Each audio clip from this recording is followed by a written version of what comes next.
এই বাড়ির সামনে দিয়ে কোনো মানুষ কিন্তু জুতো পায়ে দিয়ে হেঁটে যেতে পারতো না, আর ছাতা মাথায় দেওয়া তো প্রশ্নই ওঠে না।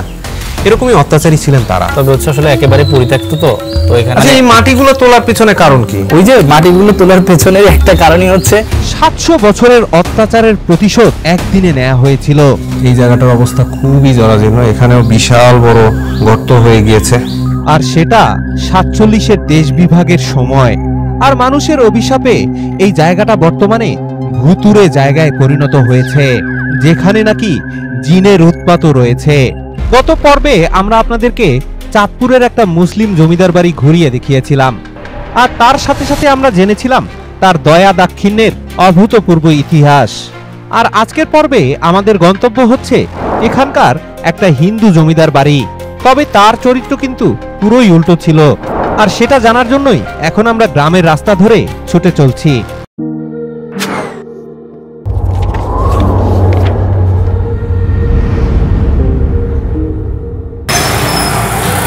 শুভ বিকাল বন্ধুরা, আমরা এখন করইতলি জমিদার বাড়ি যাবো। মামা, করইতলি যাবেন নাকি? জি। কত নেবেন ভাড়া? 150 টাকা। একটু বেশি হয়ে যায় না, কম নেন? মামা ওখানে যায় ভাড়া মিটাই দিও। মূলত এখান থেকে পথ হচ্ছে মাত্র 4.5 কিলোমিটার। আমরা এখন করইতলি যাচ্ছি, সাথে বরাবরের মতো সেই দুষ্টু ছেলেটা আছে।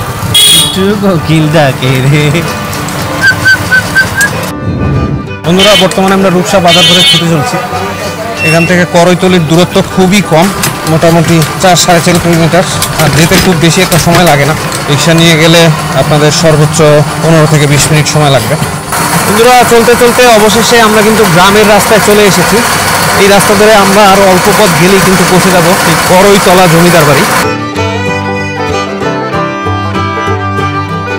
বন্ধুরা, বর্তমানে আমরা বিস্তীর্ণ সবুজ ক্ষেতের মাছ দিয়ে তৈরি হওয়া পিচ ঢালা পথ দিয়ে ছুটে চলছি, আর বরাবরের মতো রিক্সা চালাচ্ছে আমাদের শ্রদ্ধেয় মামা। তিনি বহু ঘাট প্রতিঘাত অতিক্রম করে কিন্তু নিপুণতার সাথে রিক্সাটা চালিয়ে যাচ্ছে, আর একাগ্র চিত্তে সেই বিচ্ছুটা দেখছে।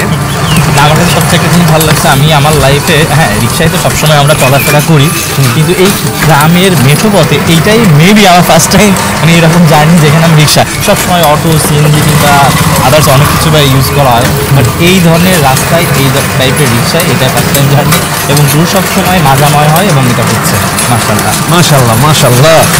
সাধারণত চাঁদপুরে যারা ঘুরতে আসে তাদের বেশিরভাগই এই রূপসা জমিদার বাড়ি দেখার পরে তারপরে আবার চাঁদপুর শহরে ফেরত যান, আর যাবার পথে এখানকার লোহাগড়া মঠটা দেখে যায়।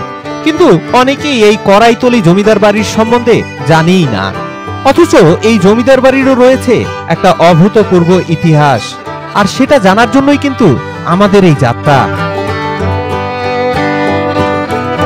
গ্রাম্য পথ দিয়ে চলতে চলতে আমার চোখে পড়ল বেশ অদ্ভুত কিছু উঁচু উঁচু ঢিবি। পরে জানতে পারলাম এইসব ঢিবিতে নাকি লাউ কুমড়ার বীজ ফেলা হয়। আসলে গ্রামের পরিবেশে আসলে অনেক কিছুই শেখা যায়। বন্ধুরা, অবশেষে আমরা করাইতলি বাজারে চলে এসেছি, আর এখন করাইতলি জমিদার বাড়ি যাচ্ছি। এই জায়গাটার নাম হচ্ছে বাবুর বাড়ি। স্থানীয়রা কিন্তু এখানকার জমিদার বাড়িকে বাবুর বাড়ি বলে ডাকে। আর এই বাজারে কিন্তু একটা দিঘি রয়েছে, আপনাদেরকে সেই দিঘিটাও আমরা কিন্তু ঘুরিয়ে দেখাবো। এই যে জমিদার বাড়ি ঢোকার সাথে সাথেই আমাদের চোখে পড়লো বড় একটা মঠ। জমিদার বাড়ি যাওয়ার আগে একটা মঠ পড়ে, আর এটা করইতলি বাজারে অবস্থিত। মূল জমিদার বাড়ি ঘোরার আগে আমরা সিদ্ধান্ত নিলাম এই মঠটা একটু দেখে নিব।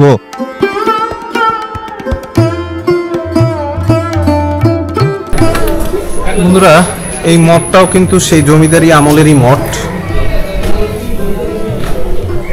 এখানে মূর্তি ছিল একসময়, আজও আপনারা এই মন্দিরে আসলে কারুকাজ দেখতে পাবেন সেই পুরোনো আমলের, এবং ভেতর থেকে খুবই সুন্দর, বিশেষ করে সিলিংয়ের কাজটা খুবই চমৎকার। আজও এখানে অনেকেই এটা সংস্কার করে, অনেকে পূজা অর্চনা পালন করে এই মন্দিরে। মূলত এখানকার যারা স্থানীয় হিন্দুরা রয়েছে তারা কিন্তু আজও এই মন্দিরে পূজা অর্চনা করে থাকেন। মূলত ওখানে যে জমিদার বাড়িটা আমরা দেখলাম ওটা কিন্তু মুসলিম জমিদার বাড়ি ছিল, আর এখানে যে জমিদার বাড়িটা রয়েছে এটা কিন্তু হিন্দু জমিদার বাড়ি। তবে করাইতলির বাজারে ঢুকেই কিন্তু আপনারা জমিদার বাড়ির দেখা পাবেন না। এখান থেকেও বেশ খানিকটা পথ ভেতরে যেতে হবে ওই জমিদার বাড়িতে পৌঁছানোর জন্য। আর যাবার পথে আপনাদের চোখে পড়বে এখানকার সেই বিখ্যাত দিঘিটি। একসময় এই দিঘিটি জমিদারের আওতাধীন ছিল, বর্তমানে এটি সরকার অ্যাকুয়ার করে জনসাধারণের জন্য উন্মুক্ত করে দিয়েছে। আর এই বিশাল দিঘি থেকে অল্প একটু দূরেই কিন্তু সেই জমিদার বাড়ির অবস্থান।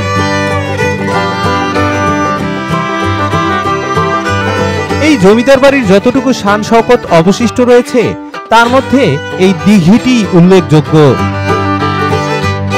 এখানকার রাস্তা কিন্তু খুবই উন্নত, যেমনটা দেখতে পাচ্ছেন, চমৎকার ইটের রাস্তা, এবং আমাদের কোমর কিন্তু ব্যথা হয়ে যাচ্ছে মোটামুটি। ফ্রি মেসেজ পাচ্ছি আমরা, মেসেজ শপে আর আমাদেরকে যেতে হলো না। আমরা চলে এসেছি, এখানে রাস্তাটা কাঁচা, এই রাস্তাটা ধরে আমাদেরকে হেঁটে যেতে হবে ওই জমিদার বাড়ি দেখার জন্য। আমি এখন হেঁটে বেড়াচ্ছি, আর পাশে কিন্তু এই দুষ্টু ছেলেদের আনাগোনা বেড়েই চলছে। আসলে যেদিকে যাই সেখানেই তাদের ভয়াল থাবায় অস্থির হয়ে যেতে হয়। চরম। এখানকার জমিদার বাড়ির পরিবেশটা খুবই সুন্দর, চমৎকার মেঠো পথ, চারপাশে গাছপালা, ছায়া সুনিবিড় পরিবেশ খুবই চমৎকার। এবং অবশেষে আস্তে আস্তে কিন্তু আমরা সেই পরিত্যক্ত জমিদার বাড়িতে চলে এসেছি। এখানে দিব্যি পা তুলে দাঁড়িয়ে রয়েছে সেই পরিত্যক্ত জমিদার বাড়িটি।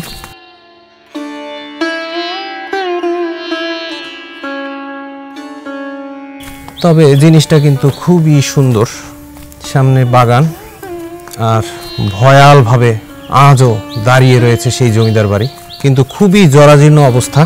যদিও দেশ বিভাগের পরে এই জায়গাগুলো সরকার অ্যাকুয়ার করে নেয়, কিন্তু আজও সেই জরাজীর্ণ অবস্থায় পড়ে রয়েছে, সরকার তেমন একটা দেখভাল করেনি।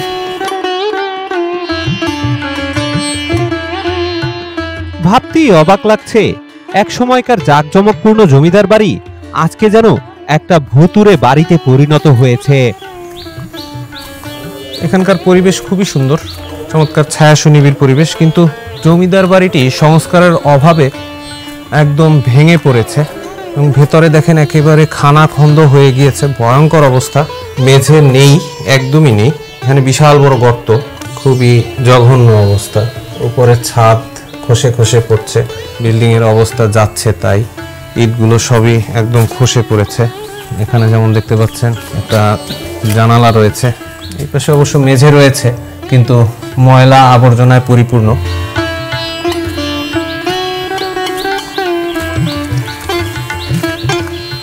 এদিকেও মেঝে রয়েছে, কিন্তু নিচের মাটি পর্যন্ত তুলে নেওয়া হয়েছে।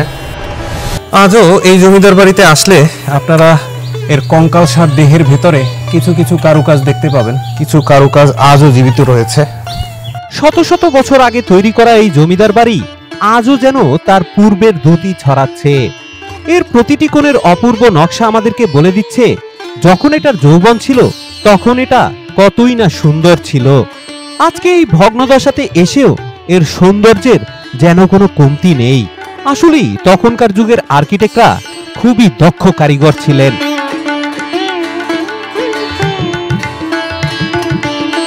এখানে যেমনটা দেখতে পাচ্ছেন কিছু কুলুঙ্গি আজও জীবিত রয়েছে, আর উপরে বাড়ির কারুকাজ এখনো দেখা যাচ্ছে, যেগুলা সেই আমলে তৈরি করা। এবং 47 সালের দেশ বিভাগের পরে যখন এখানকার হিন্দু জমিদাররা চলে গিয়েছে, তারপরে এই জমিদার বাড়ি আর সংস্কার করা হয়নি, যার কারণে এখানে যাই আপনারা দেখতে পাচ্ছেন সবই কিন্তু আগের অবস্থায় বিদ্যমান রয়েছে। হচ্ছে মূল জমিদার বাড়ির বৈঠকখানা, এই জায়গাটার অবস্থা খুবই জরাজীর্ণ, এখানেও বিশাল বড় গর্ত হয়ে গিয়েছে, জায়গায় জায়গায় কিন্তু গাছ গজিয়ে গিয়েছে। বাড়িটা কিন্তু সেই পুরনো আয়রন স্ট্রাকচার দিয়ে তৈরি করা। যেমনটা দেখতে পাচ্ছেন বিশাল বড় খানাখন্দ রয়েছে, উপরে চমৎকার আয়রনের স্ট্রাকচার রয়েছে।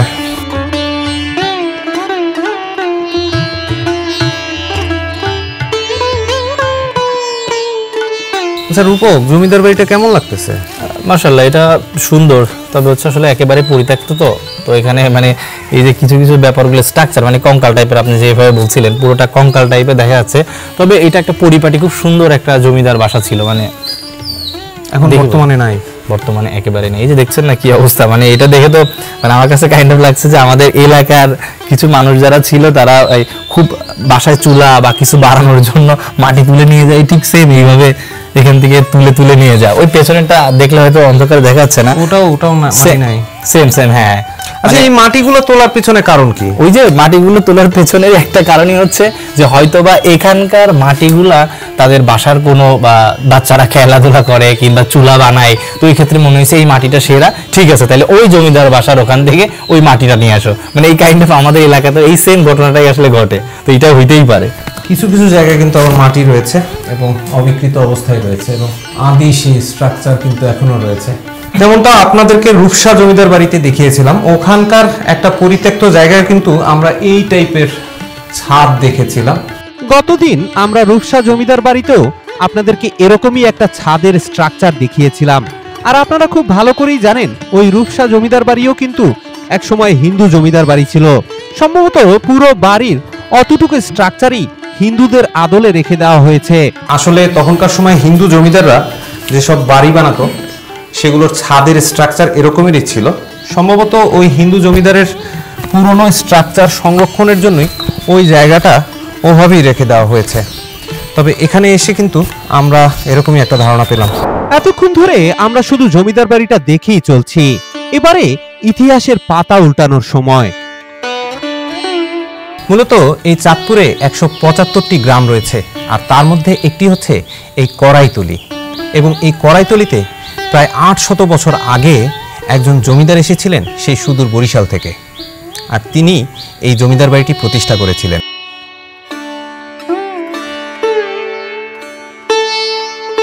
1220 সালের দিকে হরিশ্চন্দ্র বসু নামক এক ব্যক্তি এই জমিদার বাড়ির গোড়াপত্তন করেন। এই হরিশ্চন্দ্র বসুদের আগের পদবি ছিল ভট্টাচার্য।